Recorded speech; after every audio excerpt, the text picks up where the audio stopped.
За хамтдаа ямарсан үгийн цаг руугаа оръё. Ихэнхдээ хуучин гэрээг ярих хуучин гэрээний баатруудын тухай ихэнхдээ ярьдаг тийм. Одоо жишээл юу гэдэг юм? Ир зоригтой баатар гэвэл Давид хаан байж ах шиг шинэ тийм. Хүчрэг гэх юм уу Соломон хаан, Соломон шүүгчийн тухай ярьдаг тийм. Уг Самсон шүүгчийн тухай ярьдаг тийм. Мэргэн ухаантай хааны тухай ярих бол Соломон хааны тухай ярьдаг жишээ. Харин өнөөдөр миний сонгож авсан нэг Библийн баатар байна. Түүний нэрийг Гидон гэж нэрлэж байгаа. За яг энэ Гидоны тухай ярихаас өмнө хэлүүлээ нэг эхлээд нэг сүүлийн үед нэлээ их сенсац болсон. Ялангуяа түрүүн нэг сараас ахуулаад энэ оны нэг сараас ахуулаад ингээд хаваржингаа нэг сенсац нэг сэдв байгаа. Тэр нь яг юуны сэдв вэ гэвэл Эпштейний файлууд гэдэг те. Ерөнхийдөө сонссон бах те.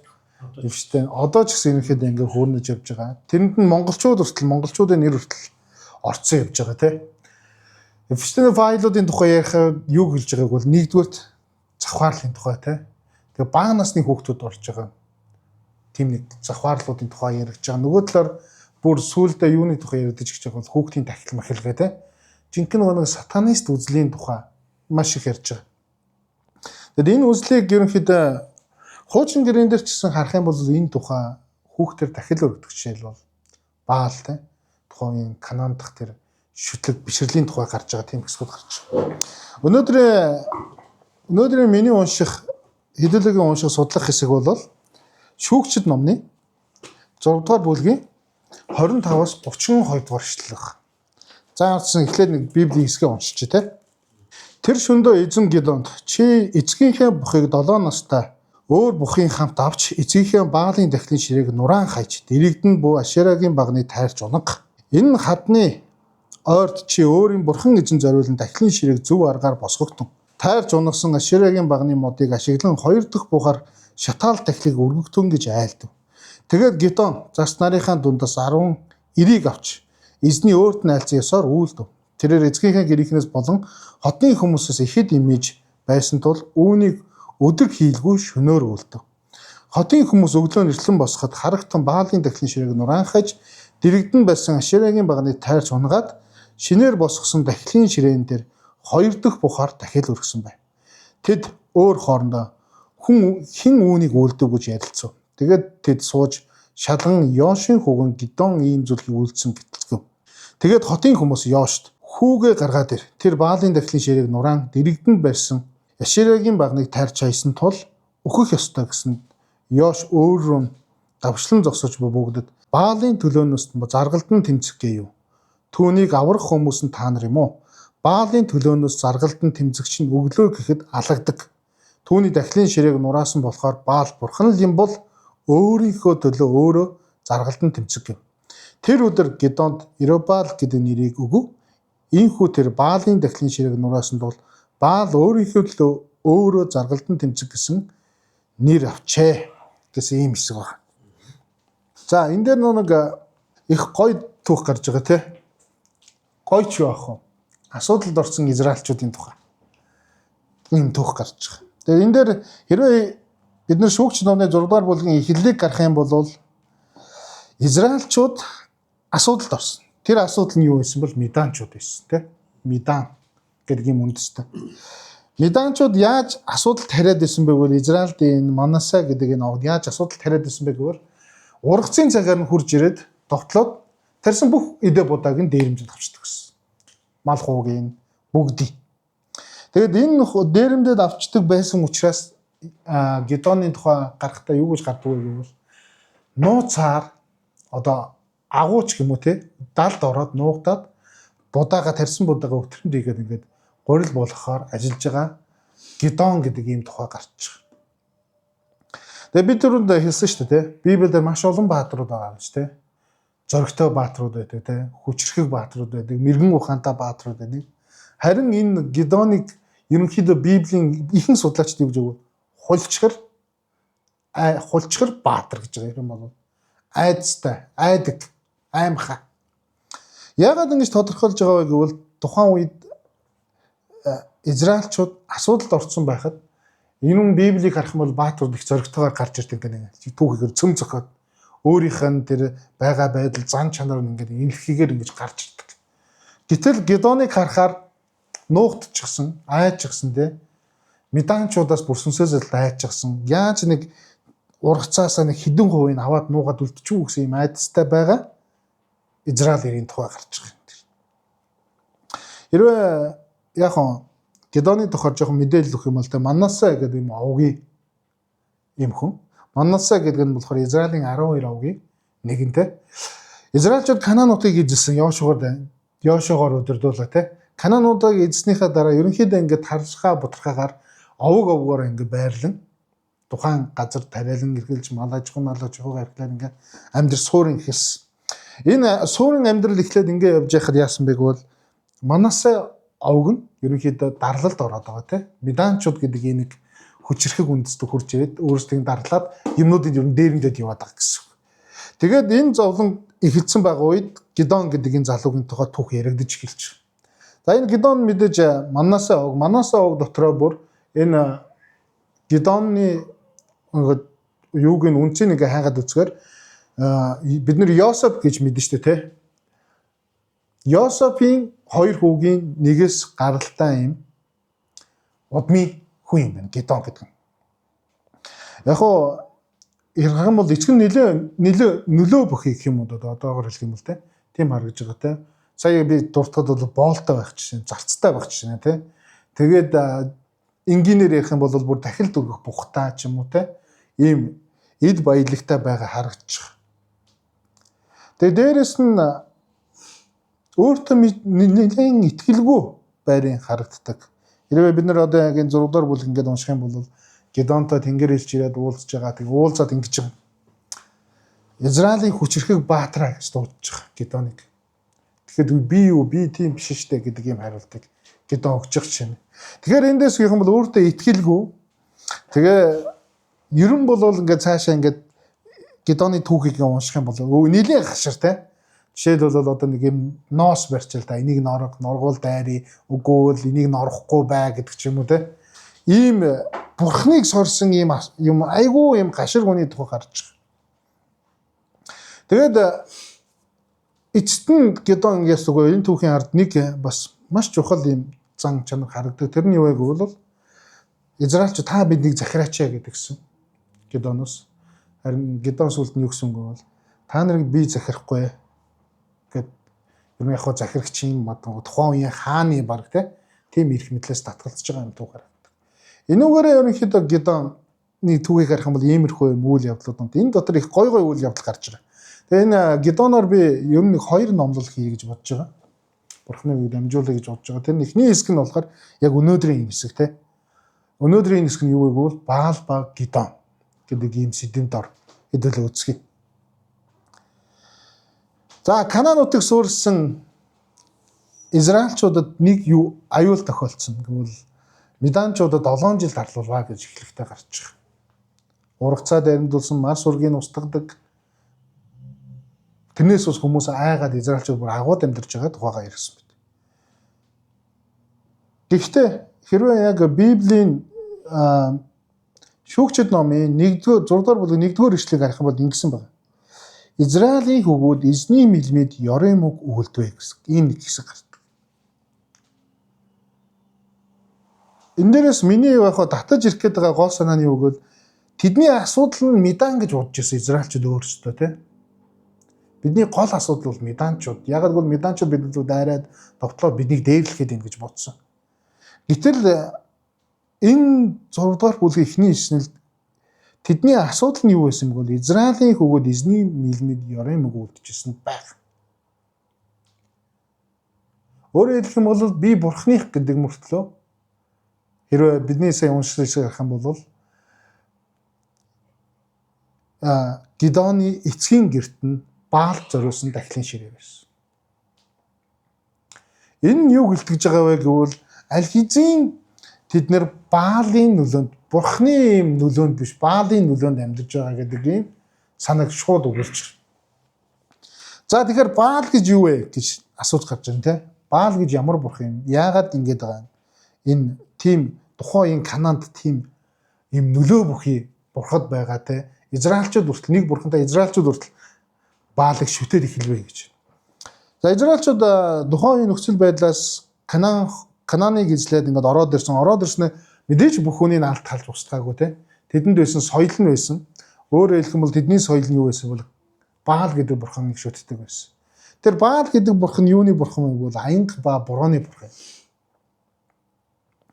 Тэгээд яагаад Баал гэдэг бурханы Манасагийн энэ хэсэгт илүү ингээд байх магадлал өндөр вэ гэвэл шүү дээ. Тухайн үеийн тэр Гидоны одоо Манаса угийн амьдарч ирсэн хэсэг нь тариа талбааны тийм нэг юм онцгой бус юм байна л да.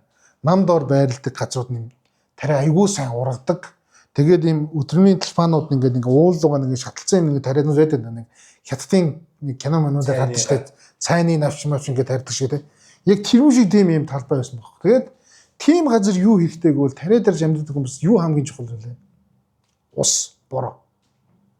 Тийм учраас энэ Баал гэдэг бурхан тэнд айгүй алдартай байсан. Тэгэд ус бороо байхгүй бол яах юм? Тариа байхгүй болно. Одоо жишээл амраа нэг төмөс тарьж ирсэн дээ. Ер нь бол усгүй бол яах вэ? Урахгүй шүү дээ. Бөөдөхгүй те. Яг энэ нөхцөл байдал ахгүй. Ердөөсөө бид нэр тухайн үеийн хүмүүсийг Канаанд амьдарч байгаа тэдгэр хүмүүсийг ойлгож болох юм билээ. Тэр нь юу гэвэл одоогийн шиг энэ усчлуулсан систем байхгүй те. Бид нар чи ийм арга ба техник байхгүй тэр нөхцөлд тэднэрт юу хамгийн чухал вэ? Бороо чухал. Бороо байхгүй бол бид нар хоолгүй. Хоосон. Бүр үлсгэлэн дээр байна. Бүр улсаараа. Тэгэхээр энэ дээр гарч байгаа энэ Баал гэдэг нь аянга ба борооны бурхан те. Бороо оруулагч гэж үздэг байсан маа Канаанчууд өөрсдөө. Баал бурхан бол бороо оруулдаг те. Одоо юу гэдэг аянга нэрэгдэг те. Үйл хөдлөгөх хүчтэй. Тэгээ дээрэс нь одоо юу гэдэг нь ургац ариун өгч гэж ингэ шүтдэг байсан. Тэгээд яг Баал гэдэг бурхан дээр асар олон юм одоо юу гэх юм муу ёрын гэх юм уу одоо бидний үнцгээс харах юм бол сонсоход нэлийн эвгүй тийм түүхэд дагалдаж явдаг. Өөрөөр хэлбэл Баалын тухайн судалгаануудаар ингээд харах юм бол судлаачдаар харах юм бол Баалын сүм гэж байдаг байсан юм байна. Баалын иш үзүүлэгчд гэж байдаг байсан тухайн Канаан нутагт нь те. Тэгээд бид нэр энийг түүхийг Библиэлдээс харж болно л та. Библиэлд жишээлбэл Илия 450 Баалын иш үзүүлэгчтэй мэрэгд одоо юу гэнэ өрсөлдөж байгаа тийм түүх гардаг шүү дээ. Тэд нэр бороо оруулах гэдсэн чинь гал ор дээрээс Илия гуугаар галан сум буулгадаг тийм түүхүүд байдаг те. Гэтэл тийм их байсан юм. Тэгээд жишээлбэл Баалын сүм 10,000 ариун биеийн үнэлэгчтэй байсан гэдэг ч юм уу те. Одоо жишээлбэл Баалыг би яахта яагаад эхлээд Epstein files гэдэг сүүлд нэрд гараад байгаа алдарчаад байгаа энэ файлуудтай холбож байгааг бол тухайн үед бас тийм гарсан юм байна. Яг нэг Баал бурхан зориулсан дахлын ширээ гэдэг гарч байгаа шүү тийм. Энэ дахлын ширээ бас Epstein-ийн тэр харал марлсан олдсон юм байна. Тэгэхээр ийм зан үйлийг одоо ч гэсэн хийж магадгүй гэж. Тэгээд энэ зан үйл нь шүү дээ тийм. Утга хангалтгүй хууд одоо бид нэрийн магадгүй тэр Epstein-ийн файл дээр хэрэгж ирсэн тэр утгаа агуулгатай төстэй. Яг л тухайн үеийн хур бороо гэдэг бол ердөөсөө эдийн засгийн мөнгө байсан. Яг л хур бороо их ороод ургац ариун ургах юм бол тухайн үед хүмүүс мөнгө чиндээ эдийн засаг сайжир. Мөнгөтэй хүмүүс болно. Тэгээд мөнгөтэй хүмүүс болохын тулд яадаг гэсэн тухайн үзлэр Баалыг шүжин тухайн үеийн Канаанчуудын тэр үзэл бодол юу гэж нутагсан байсан бол гэр бүлийнхээ хамгийн чухал зүйлийг өргөх юм бол Баалын бурхны сэтгэл хөдлөлт гэдэг юм ойлголт.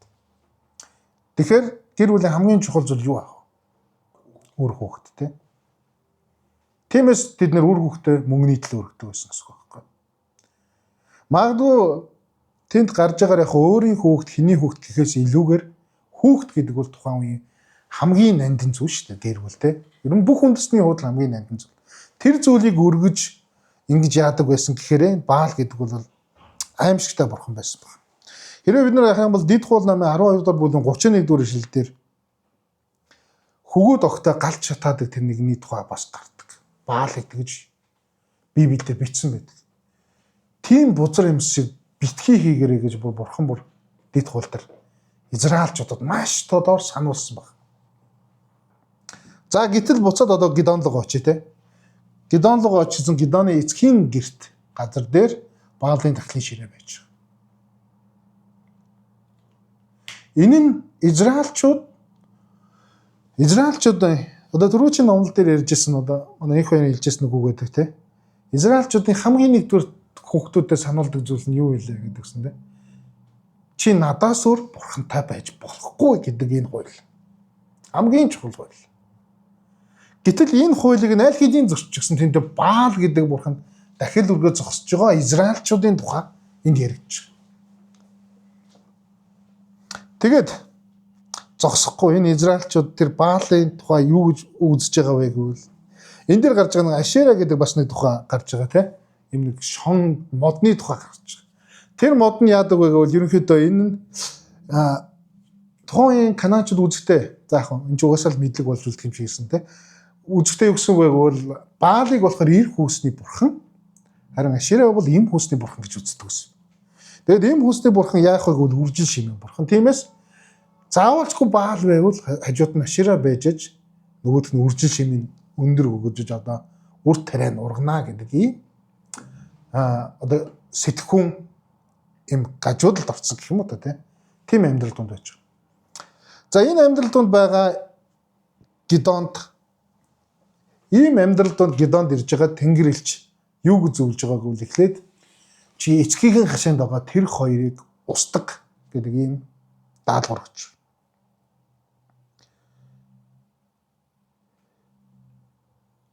За бид нар нөгөө бодъё л та. За бид нар сүнслэгд ороотол гэж ерөнхийдөө одоо сүүл үед ярьдаг л та итгэлийн уралт гэх юм уу эсвэл итгэлээ тууштай сахихгүй байх гэдэг юм уу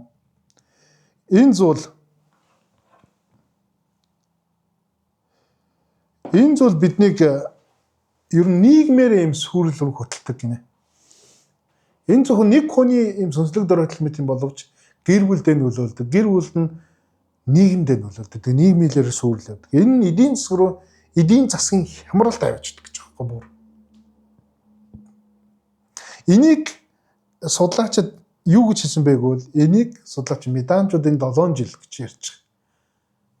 Хэдийгээр Израильчууд сайхан амьдарч болох байсан ч гэсэн асуудал нь тэднэрт юу байсан бэ гэвэл асуудал нь тэднэрт нэгдүгээр ишлэл гардаг. Эзний мэлмид ёрын мөг үлдчихсэн л оршиж байгаа. Та ч өөрөөс нэг асуугаад үзээрэй. Миний сүнслэг амьдрал одоо итгэлийн амьдрал хэр байгаа вэ гэж. Магадгүй бид нар зүрх сэтгэлдээ Гидон шиг Манасаа овгийнхан шиг газар дээр Баалын дахлын ширээг босгоцсон шиг тийм байгаа юм биш үстэй гэж.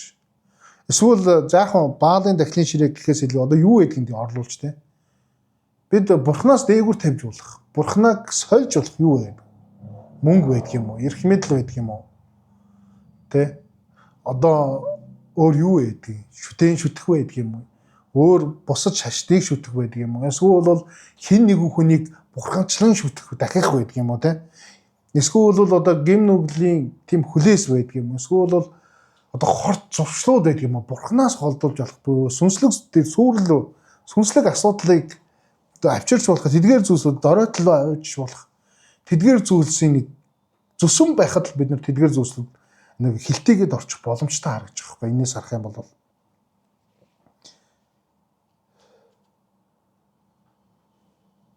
бид нар энэ хэсгийг ингээ харах юм бол яг нэгдүгээр ишлэлдээ Меданы 7 жилийн дарлалд байгаа Манасай овгийн тухай яригдж байгаа. Гэтэл эзний тэнгэрлэгч Гидон дээр хэлсэн үг нь чи Меданчуудыг устгаадаг гэдэг үг ихний үед байгаагүй.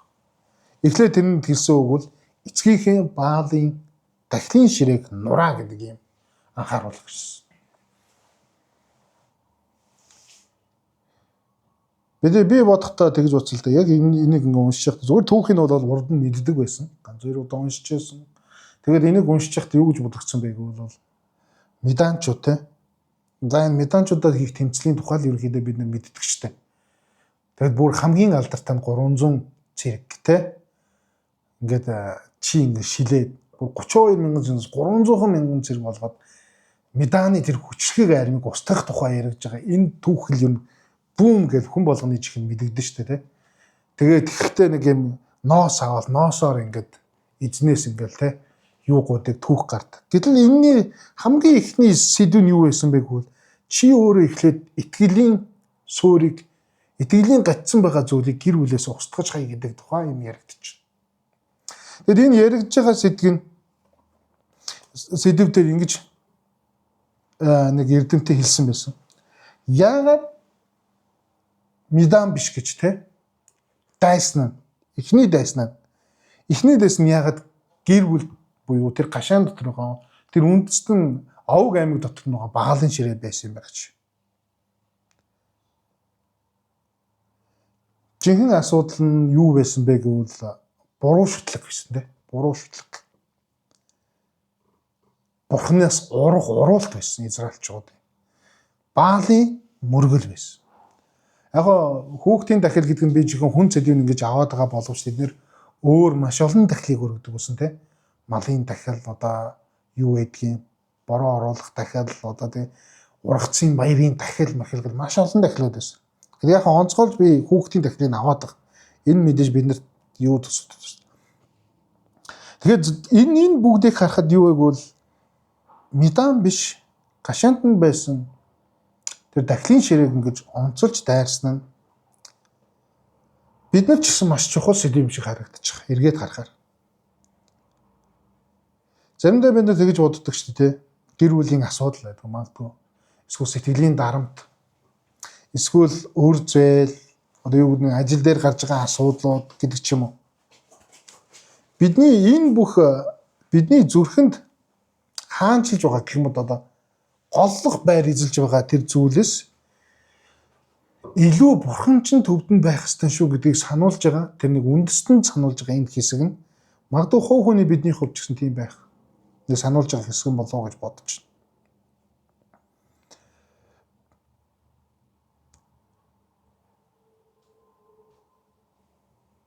За тэгэд эндээс нэг зүйл маш тодорхой болгодог.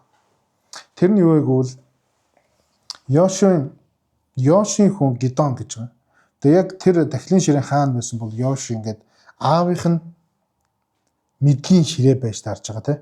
Тэгэд энэ дээр нэг үйл явдал гарч байгаа л да. Тэрний үе бол яг нэг шүн нурааж байгаа тийм. Гидон очсон нөгөө дахилын ширээг. Яг энэ дээр хэлэхдээ бол айж байсан гэж тухай гарч байна. Тэгээ түрүүн би нэг эхлэхдээ дурдсан шүү дээ тийм. Библийн Супербаатар ерөнхийдөө юм зоригтой байдаг тийм. Эр зоригтой дайчин байдаг. Гэтэл энэ дээр Аймхай баатрын тухай ярина гэдэг нь энтэй ер нь холбоотой. Тэр ард иргэдээс айсан учраас шүн очиж нураадаг тийм. Тэгээ хин нурааснаа ч хилдэхгүй тийм. Яах гэж нураасаа ч хилдэхгүй.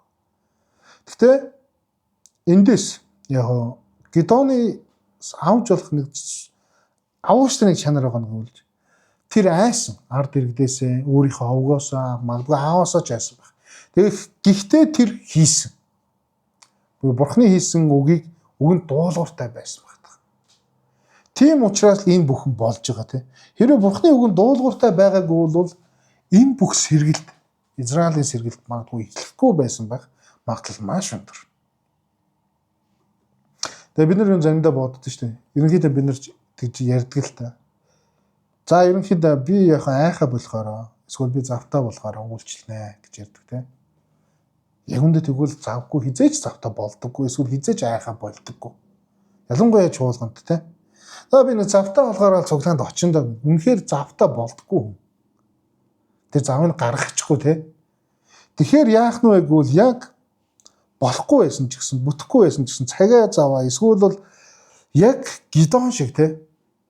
Айж байсан ч гэсэн тэр үйлчлэл явуулах зоригтой байх нь өөрөө энэ эхлэлийн ард бурхан дандаа хамт байдаг гэдгийг сануулга явж байгааг энэчээс бид нар харж бас суралцж болох юм болоо гэж бодож байна. За тэгээд энэний ардаас нэг юм аавын хариулт байгаа тийм. Энэ үнэхээр гоё хариулт бас. Йошийн хариулт. За 31 дэх эшлэл дээр байгаа тийм. Хэрэв Баал бурхан мөн юм бол өөрөө өөрийнхөө төлөө тэмцэг гэж. Тэр Баалын өмнөөс ард иргэд нь босч ирээд Израильчууд босч ирээд те маннасаа угийнхан босч ирээд Гидоныг алах гал юм тэгж байгаа шүү дээ. Гэтэл энд хэлж байгаа хэрэв Баал ч бурхан юм бол өөрөө хариуг нь аваад миний хүүг зохиод алчих. Тэгвэл би яах чгүй гэдэг тухай ярьж байгаа.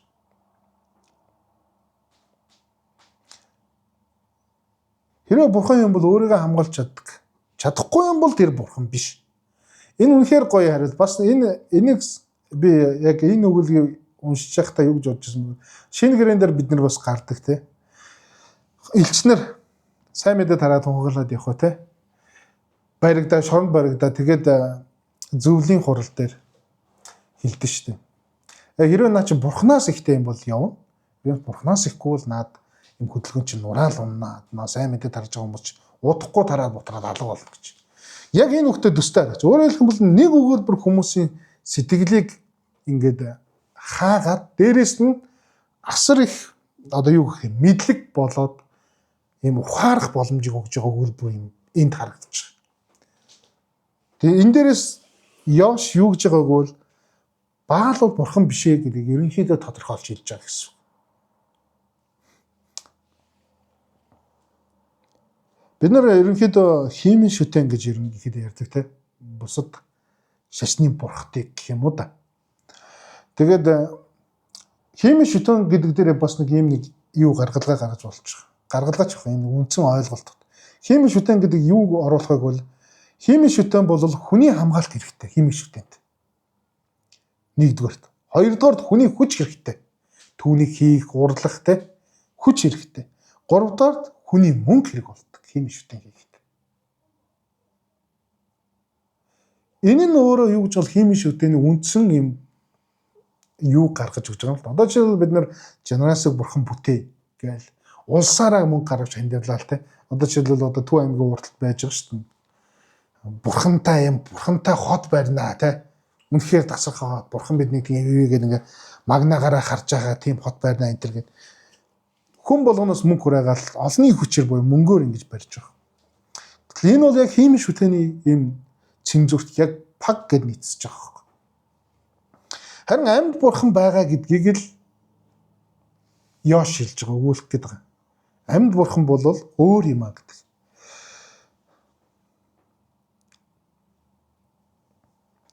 Тэгэд эндээс бид нэр хідэн зүйлийг бодоод тэгээд яг уус өнөөдрийн номлон үнэрлэе. Тэгээд тэр нь юу вэ гэвэл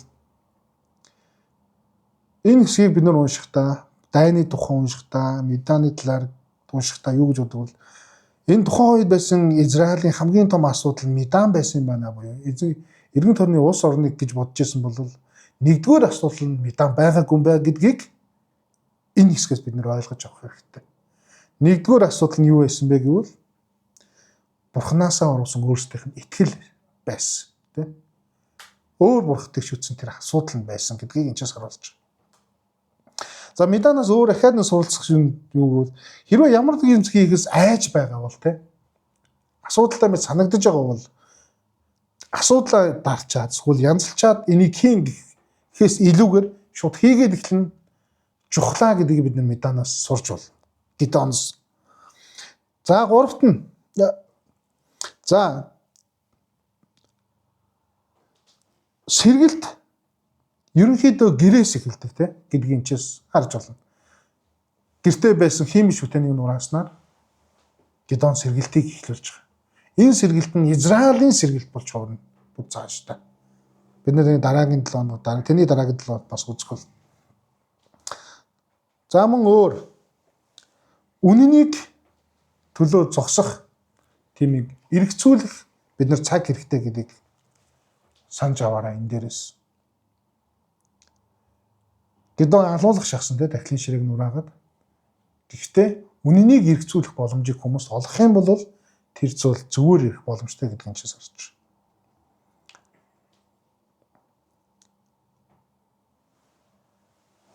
Тэгээд тавт нь хэлэхэд юу вэ гэвэл ерөнхийдөө өөрийгөө хамгаалж чадахгүй зүйл биднийг хамгаалах гэж ердөөсөө байхгүй. Гэдгийг бид нэр ойлгох хэрэгтэй бас. Хэдийгээр бид нар христийн цуглаанд чуулган цугаад ингэ явж байгаа гэсэн цуглаан живжээс олон ах дүүсээс өөр юм яриад явж байгаа ах дүүс байгаа тийм.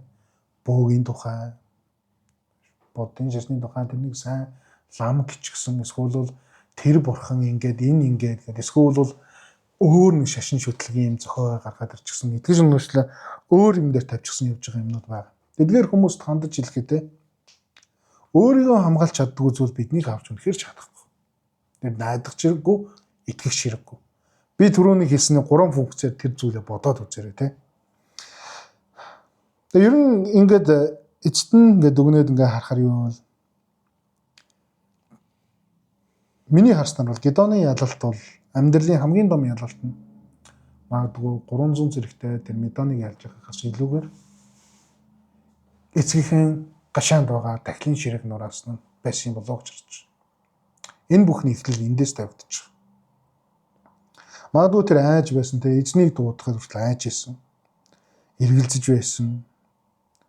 Ганцаараа байсан те бүх зүйлээс татгалзмаар санагдсан. Гэхдээ тэр эцэст нь дахлын ширэг нураас нь те. Яг нэг судлаачийн маш товчхон гэхдээ яг бүх зүйлийг агуулсан мэднийг өгүүлбэр байсан. Тэрний үг бол тэр шөнө Израилийн сэргэлт ирсэн гэж байна.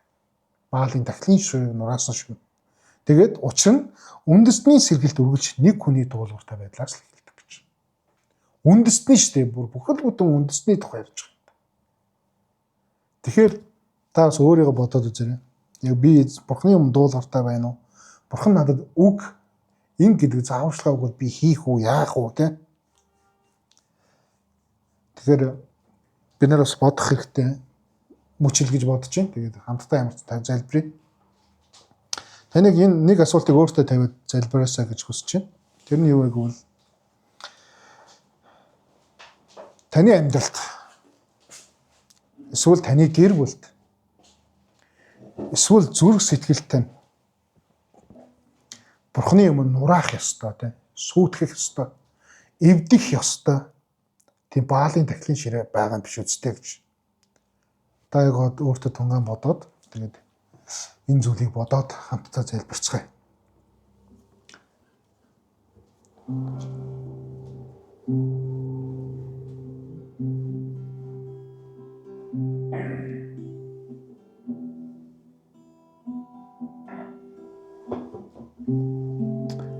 Баярлалаа эзэн минь. Тэгээд та бол аваа гайхамшигтай бурхан.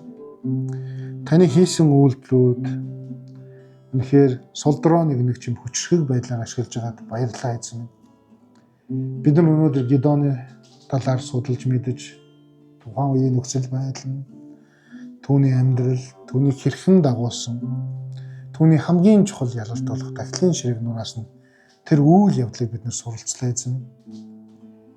Тэгээ яг одоо танаас бид нэр гуйж байна. Өөрөө бидний зүрх сэтгэлд үнэхээр гэр бүлд маань бидний амьдралд нураах ёстой дахлын баалын дахлын ширээ байгаа бол эзэн та нурааж гүйж гэмээр гуйж байна. Олон залбирах ёстой асуудлууд бурхан танаас холдуулж байгаа зүйлсүүд байгаа бол тэдний эсрэг үгүй гэж зогсох хүч чадлыг бидэнд өгөөч гэмээр гуйж байна. Яг л Гедон шиг айсан ч гэсэн нураадаг. Би хийж чадахгүй даа гэж бодсон ч хийхээр зориглон алах тэр хүч чадлыг биднэрт өгөөч гэмээр гуйж байна эзэн. Тэгэл хаавал агуу хүчрэг нэгэн таны удирдлагын дор Гедоны хийсэн энэ үйлдэл Израиль сэргэлтийг авчирсан. Ганц хүний даруй байдал Израилийн бүхэл бүтэн үндэстэн сэргээсэн гэж таасан. Тиймээс эзэн минь тань талархъя. Тэгээд энэ цугаа бидний дээр ч гэсэн та хамт байж өгөөч. Бид бас эзэн таны оршихуй дотор сууж үнэхээр асуудалтай тэр баалан ширээ бидний зүрх сэтгэлд хийгээд бидний амьдралд байгаа нураах хүч чадлыг бидэнд өгөөрэй. Эзэн танд бүгд алдар магтаалыг өргөж эзэн Есүс Христийн нэрээр амьдралаа энэ сууж байгаа бүхэл ах тусаа даатхан гон залбирч байна. Амен. Эзэн алдаршуултгай.